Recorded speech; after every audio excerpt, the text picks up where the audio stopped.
Halo teman-teman, Assalamualaikum warahmatullahi wabarakatuh. Balik lagi di channel YouTube aku, Ismakta Diana.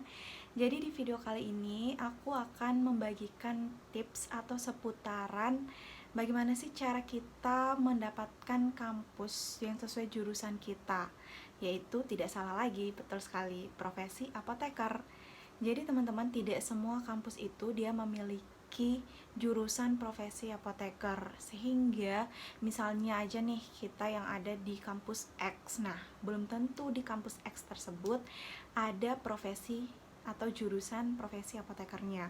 Oleh karena itu di video kali ini aku akan membagikan beberapa tips bagaimana cara kita untuk mendapatkan kampus yang sesuai dengan keinginan kita nih teman-teman. So stay tune terus di video ini. Oke teman-teman, untuk tips nomor 1, kita harus mencari tahu kampus mana aja yang membuka jurusan profesi apoteker. Karena teman-teman, tidak semua kampus itu dia membuka jurusan profesi apoteker. Contohnya saja, tadi aku udah jelaskan pada saat aku opening tadi bahwa tidak semua jurusan profesi apoteker itu ada di seluruh kampus Indonesia. Tidak seperti itu ya teman-teman, karena ada beberapa persyaratan yang harus kampus tersebut memenuhi syarat-syarat gitu ya agar dapat membuka jurusan profesi apoteker. Misalnya saja kampus tersebut atau prodi tersebut dia sudah minimal terakreditasi B, kemudian sudah ada lulusannya gitu ya. Jadi makanya di seluruh Indonesia itu tidak semua profesi apoteker ada di setiap kampus. So, teman-teman harus mencari tahu sendiri nih kampus mana saja sih yang sedang membuka gitu ya jurusan profesi apoteker. Nah, tergantung teman-teman mau kuliah di mana sebenarnya. Yang penting teman-teman nantinya pada saat mau mendaftarkan harus ada persyaratan-persyaratan yang memenuhi standar untuk masuk ke kampus tersebut, khususnya jurusan profesi apoteker. Untuk tips yang kedua, memilih kampus negeri atau swasta. Karena teman-teman, menurut aku pribadi, baik di kampus negeri maupun kampus swasta itu sama saja ya menurut aku. Karena ada beberapa hal yang harus kita perhatikan. Misalnya, kalau kita mau masuk ke kampus yang negeri yang ada jurusan profesi apoteker, nah sebenarnya di kampus negeri itu dia ada beberapa persyaratan yang harus kita perhatikan utamanya ya, apalagi kita sebelumnya itu dari kampus yang notabene-nya itu swasta gitu ya. Misalnya contohnya nih, aku pribadi kan jurusan S1 farmasi di kampus swasta. Kemudian misalnya aku mau masuk di kampus negeri, otomatis apakah kampus negeri itu mau menerima kita yang dari swasta gitu ya, karena ada beberapa kampus yang tidak mau menerima yang asal kampus S1-nya itu masih terakreditasi minimal C. Nah, kemudian yang kedua, misalnya kalau kita mau masuk ke kampus negeri, apakah IPK kita itu tercukupi gitu ya. Misalnya ada beberapa standar yang menerapkan di kampus negeri itu minimal akreditasi B.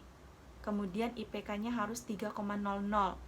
Atau enggak, ada beberapa hal lagi, misalnya kita dari kampus swasta ingin masuk ke kampus yang negeri juga, itu misalnya walaupun kita udah terakreditasi B, tetapi nilai kita itu IPK-nya di bawah 3,00, nah kampus yang negeri juga pun tidak menerima.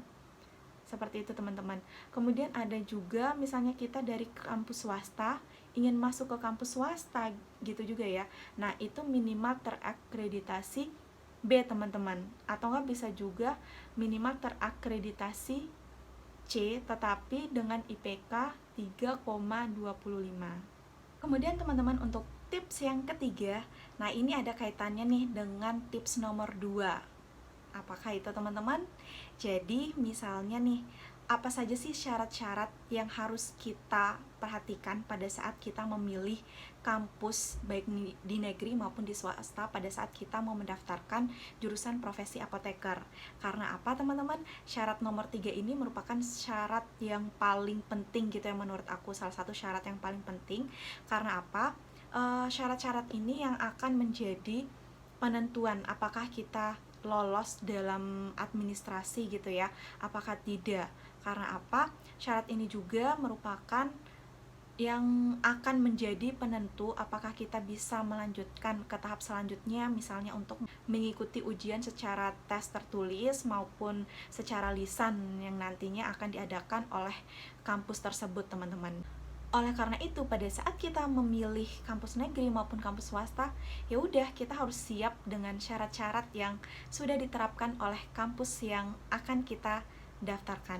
Oke teman-teman, untuk tips yang keempat, tanyakan teman-teman alumni. Nah, kenapa sih teman-teman aku mengatakan bahwa tips selanjutnya ini adalah kita harus menanyakan ke teman-teman alumni gitu ya. Karena apa? Dari teman-teman alumni atau nggak ada teman-teman yang sepantaran kita gitu ya, yang sudah pernah mendaftarkan di kampus tersebut, kemudian dia lulus, kemudian dia belajar di kampus tersebut, dan sekarang sudah menjadi apoteker gitu ya. Nah, itu kan memudahkan kita pada saat kita akan melakukan ujian secara tertulis maupun ujian secara lisan gitu ya.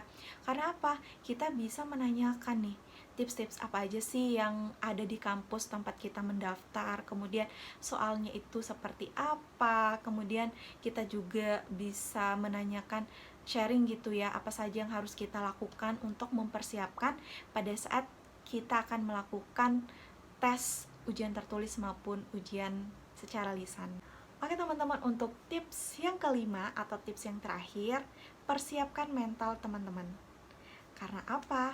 Karena saat kita sudah melalui beberapa tahapan gitu ya, misalnya tadi kita udah tes secara tertulis atau ujian tulis gitu ya, tes secara lisan, kemudian kita akhirnya dinyatakan lulus. Alhamdulillah ya, jika teman-teman ada yang saat ini melakukan tes apoteker nantinya, aku doakan mudah-mudahan diberikan kelancaran, amin, dan diluluskan ke tempat atau kampus yang teman-teman inginkan. Karena apa? Mental tadi ya teman-teman, balik lagi, karena jika kita lulus nantinya ya, kita harus mempersiapkan segala sesuatu yang ada di depan mata kita. Karena ada tantangan-tantangan yang harus kita hadapi gitu ya pada saat kita mengambil jurusan profesi apoteker ini. Tidak semudah yang kita pikirkan. Jadi ada hal-hal yang harus kita perhatikan pada saat kita kuliah di jurusan yang kita ambil itu, teman-teman.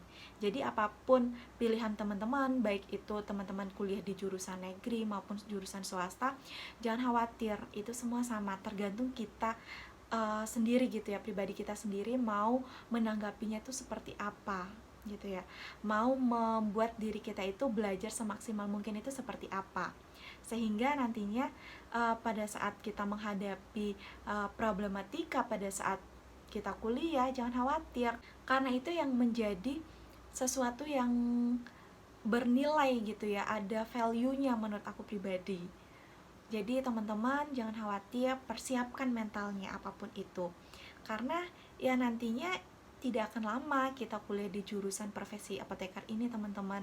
Hanya membutuhkan waktu 2 semester, yaitu hanya 1 tahun, teman-teman. So, teman-teman tetap semangat ya.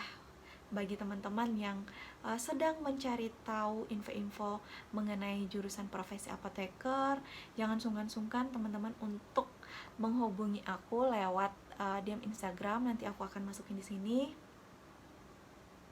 Misalnya teman-teman lagi membutuhkan kampus mana aja yang sedang membuka jurusan profesi apoteker, insya Allah di next video aku akan membuat videonya kampus yang menerima jurusan profesi apoteker di seluruh Indonesia.